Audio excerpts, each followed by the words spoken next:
بسم اللہ الرحمن الرحیم رب اشرح لی صدری ویسر لی امری واحلل عقدۃ من لسانی یفقهوا قولی رب ادخلنی مدخل صدق واخرجنی مخرج صدق واجعلنی من لدنک سلطانا نصیرا۔ بسم اللہ الرحمن الرحیم۔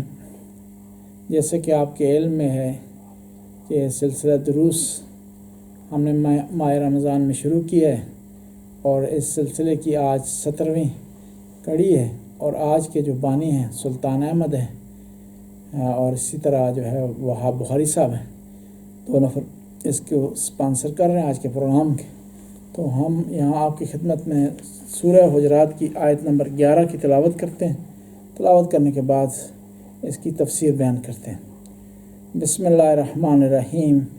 یا ایھا الذین آمنوا لا یسخر قوم من قوم عسیٰ ان یکونوا خیرا منہم ولا نساء من نساء عسیٰ ان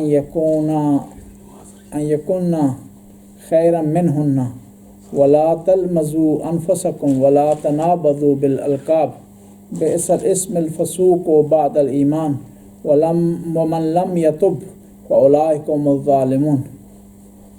اے ایمان والو، لا یسخر قوم من قوم، کسی ایک قوم کو حق نہیں حاصل کہ دوسرے قوم کا مسخرہ کرے، اس کا استہزاء کرے اور اس کا مذاق اڑائے۔ یہاں پر خداوند تعالیٰ ہمیں ایک درس دے رہا ہے، ہمیں ایک اخلاقی درس دے رہا ہے، تو وہ اخلاقی درس کا آغاز بھی اخلاق سے ہو رہا ہے۔ اے ایمان والو، اے جو لوگ ایمان لے آئے ہو، اب جب تم ایمان کے دائرے میں داخل ہو گئے ہو تو تم نے اپنے معاملات میں، اپنے لین دین میں، اپنے برتاؤ میں فرق ہونا چاہیے۔ ایک ایمان والے کے لیے جائز نہیں ہے کہ وہ گھٹیا بات کرے، کوئی کمزور بات کرے، کسی کو ستائے، کسی کا برا نام رکھے، کسی کو برے لقب سے پکارے۔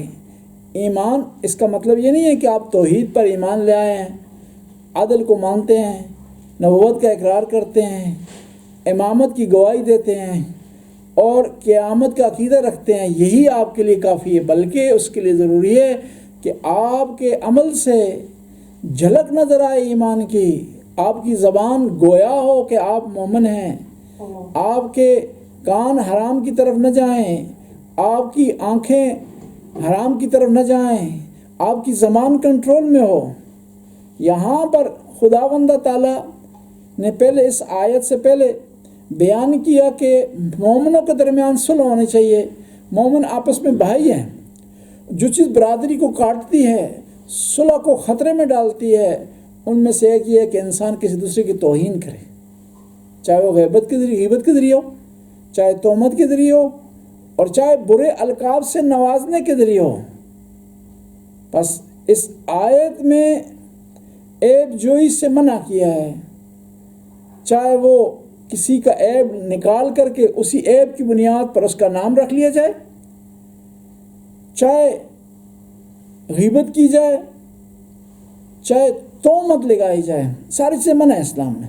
دیکھیں آیت بڑے پیارے انداز میں کہہ رہی ہے، اور پھر یہاں ایک اور اخلاق ہمیں آیت سکھا رہی ہے، لا یسخر قوم من قوم، اے ایمان والو، کسی قوم کو حاصل نہیں دوسری قوم کا مسخرہ کرے، اس کا مذاق اڑائے۔ یعنی نہیں کہا کہ تم مذاق اڑاؤ، تم مذاق نہ اڑاؤ، یعنی اخلاق کو مد نظر رکھا ہے اس آیت میں خداوند تعالیٰ نے کہ مذاق جو ہے کسی قوم کا اڑانا جائز نہیں۔ اور یہ جو لوگ مذاق اڑاتے ہیں، یہ لوگ صرف ایک گناہ نہیں کر رہے بلکہ کئی گناہوں کے مرتکب ہو رہے ہیں۔ ہمارے معاشرے میں بہت بری رسم ہے کہ بھئی کوئی آدمی، اس کے بدن میں کوئی عیب ہے، نقص ہے جو خدا کی طرف سے ہوا ہے، قدرت سے ہوا ہے، اس کا اپنا کوئی اس میں کردار نہیں ہے بندہ خدا کا۔ کسی کے بال کم ہے تو اس کا ایک نام رکھ دیا گیا ہے، کسی کی ایک داڑھی ذرا لمبی ہے اس کا ایک نام رکھ دیا گیا ہے، کوئی آدمی چلنے میں اسے دقت ہوگی اس کا ایک نام رکھ دیا گیا ہے۔ ایسا نام رکھنا جائز نہیں، اور بلکہ آپ جب یہ کسی کا نام برا رکھتے ہیں تو اس میں کئی گناہوں کے مرتکب ہوتے ہیں. حقارت کی نگاہ سے دیکھتے ہیں اس لیے کسی کا نام رکھتے ہیں. کسی کو حقیر جاننا جائز نہیں ہے, کسی کو ذلیل کرنا جائز نہیں ہے, کسی کی عیبوں سے پردہ اٹھانا جائز نہیں ہے. اور افسوس سے کہا جاتا ہے ایک آدمی کی زبان میں لکنت ہے, کسی کی آنکھ میں کوئی نقص ہے تو فوراً اس کے برے القاب سے سنوا دے سکتے. پیٹھ پیچھے ہے تو بد اخلاقی گناہ ہے, یعنی سامنے ہے تو گناہ ہے, بد اخلاقی ہے. پیٹھ پیچھے تو غیبت شمار ہوگی, اور اس سے فتنہ بڑھتا ہے, اس سے معاشرے میں انتقام کا سلسلہ شروع ہوتا ہے. دیکھیں آیت اس سے آگے بڑھ گئی ہے, کیا کہا؟ وَلَا تَنَابَذُوا بِالْأَلْقَابِ. جب آپ کسی کو برے لقب سے پکاریں گے تو وہ بھی بدلہ لے گا, جواب دے گا, اور دو طرفہ معاملہ ہو جائے گا. یعنی ایک سے بڑھ کر دو آدمی, دو سے بڑھ کر تین آدمی, تین کے بڑھ کر پورے قبیلوں میں جنگ و جدال شروع ہو جائے گی. والدین نے ایک آدمی کا اچھا نام رکھا ہے, اچھے نام سے اسے پکارتے ہیں, والدین اچھے نام سے اسے یاد کرتے ہیں. آپ کون ہوتے ہیں کہ اس کا برا نام رکھیں؟ اور ایک اور چیز بھی یہاں ضروری ہے کہ والدین کو بھی چاہیے اپنے بچوں کے اچھے نام رکھیں, قرآن سے استخارہ کریں, تاریخ پیدائش کے مطابق ہو, نام کا معنی اچھا ہو, اور کوشش کریں نام آل بیت کے نام پر ہوں. آل بیت نے اس طرح اپنے بچوں کے اچھے نام رکھے ہیں, آپ بھی کوشش کریں ان کے نام پر ہوں.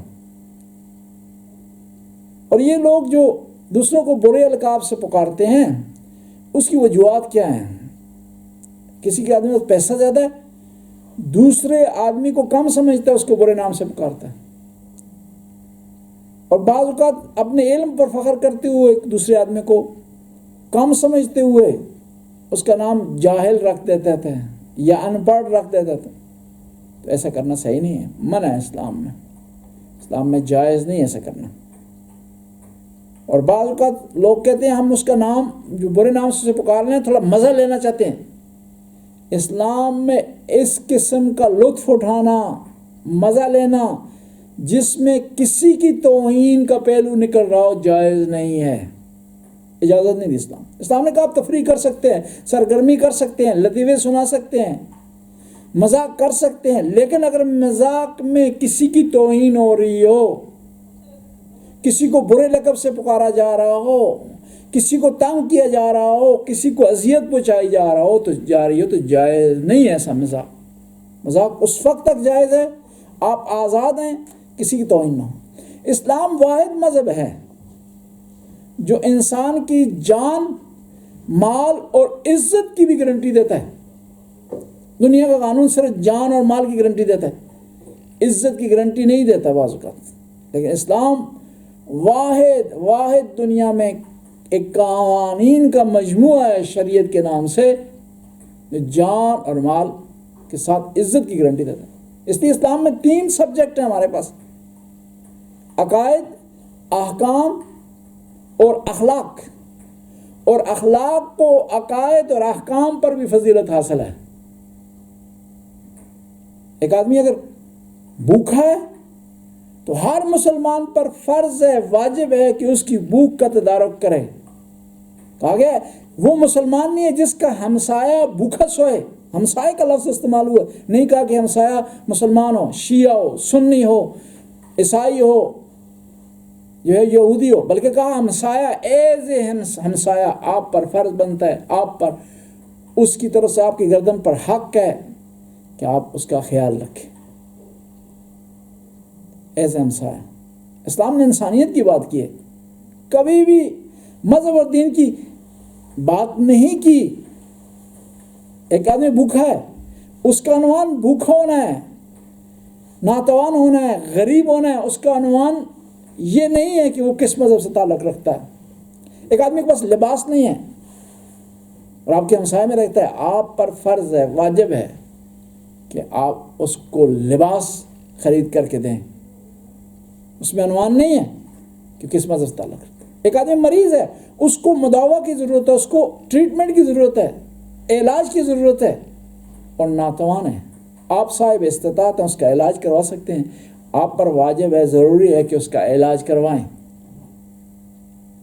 یہیں سے میں عرض کروں گا، پوری دنیا مشکل حالات سے گزر رہی ہے، ہمارے پاک وطن پاکستان میں زیادہ لوگ مشکلات کا شکار ہیں، لاک ڈاؤن کی وجہ سے، کام نہ ہونے کی وجہ سے، کرونا بیماری کی وجہ سے۔ وہ لوگ جو صاحب حیثیت ہیں ان پر فرض بنتا ہے کہ وہ ایسے لوگوں کی داد رسی کریں، اور کبھی یہ نہ گھبرائیں کہ آپ کا مال کم ہو جائے گا، خدا کے راستے میں دیں گے آپ کو دگنا چگنا ملے گا، اور خداوند تعالیٰ آپ کو غیب سے رزق دے گا،